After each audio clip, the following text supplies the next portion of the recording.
হাঁসের বাচ্চা বাচ্চা 4টা আনছিলাম আমাদের তারাইল উপজেলার জাউয়ার বাজার থেকে।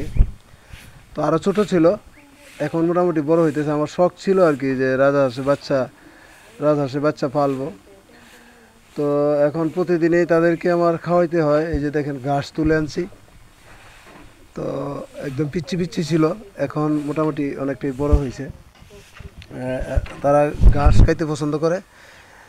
পাশাপাশি আমাদের পুষ্টি খাবার, তারপরে সেইসা শাক আছে এবং সাথে ভাত, এগুলা খাওয়াই আর কি প্রতিদিন, সকাল বিকাল সারাদিন। হাঁসের খাবারটা হলো প্রতিদিন হাঁসকে খাওয়া দিতে হয়। এই খাবারটা সবসময় তাদের লাগে, একদিকে খায় আর একদিকে পায়খানা করে।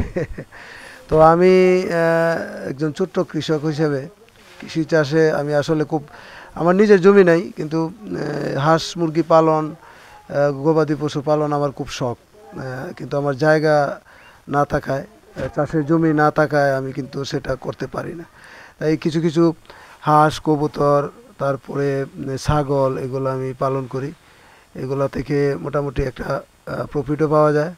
পাশাপাশি আমার মানে এই যে মাংস চাহিদা, গোস্ত চাহিদা, হাঁসের মাংস, খাসির মাংস, মুরগির মাংস, এগুলো ঘর থেকে উৎপাদন করে আমি কিছু খাই, কিছু বিক্রি করি।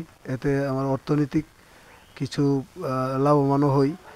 তো আসলে বেশি হাঁস চাষ করার মতো জায়গাও অবশ্য কম, কিন্তু অন্তত রাজহাঁসের বাচ্চা যদি 20-50টা পালা যায় তাহলে আমার জন্য সুবিধাই হয়। কিন্তু 20টা 50টা হাঁসের বাচ্চার অনেক দাম। ডিম থেকে ফুটলেই 500 টাকা। তারপর আমি যেগুলো আনছি 700 টাকা পড়ে গেছে, 750 টাকা, 700 টাকা এরকম দামে বিক্রি করছে।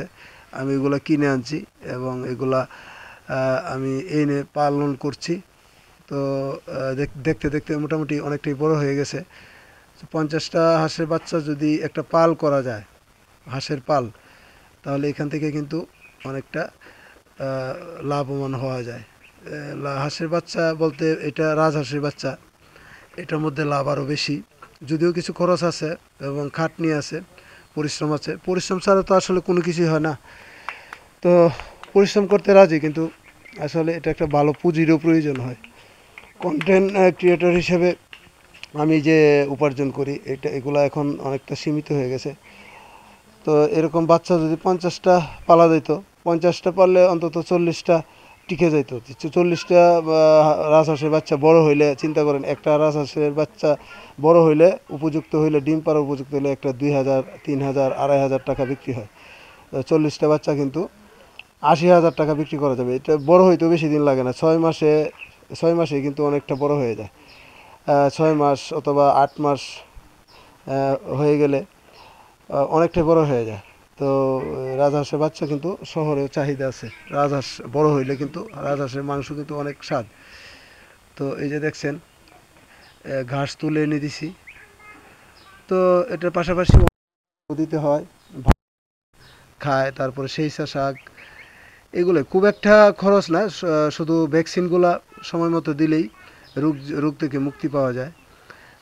এবং একদিকে শখের বিষয়, শখও হয়, শখ মিটে, তারপরে আপনার অর্থনৈতিকভাবে লাভবান হওয়া যায়। আপনারাও পালতে পারেন। তো আমি একটা রাজহাঁসের একটা ঘর বানাতে চাই। আর যদি 50টা রাজহাঁসের বাচ্চা আমি একত্রিত করে পালতে পারি, তাহলে আমার একটা প্রজেক্ট হয়ে যাবে।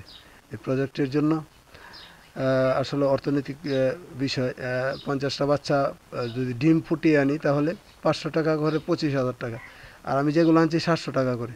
তো 700 টাকা করে যে বাচ্চাগুলা, সেই 700 টাকা করে 50টা বাচ্চা, অনেক টাকাই দাম, 35,000 টাকা। হ্যাঁ, সাত 50টা বাচ্চা, 500 35,000 টাকা দাম। একটা ভালো পুঁজি কাটাতে হবে, আর খাবার তো লাগবেই।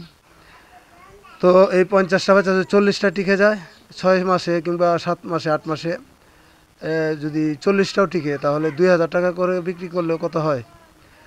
40টা বাচ্চা 80,000 টাকা। তার মানে 6 মাসে আমার 30,000 টাকা লাভবান হওয়া যাবে। তো এটা কম কিসে, বাড়িতে ফাঁকে ফাঁকে এগুলো দেখাশোনা করলে যদি লাভবান হওয়া যায় তাহলে এটা করলে ক্ষতি কী? আপনারাও পালতে পারেন, আমি চেষ্টা করছি, দেখা যাক কতটুকু করা যায়।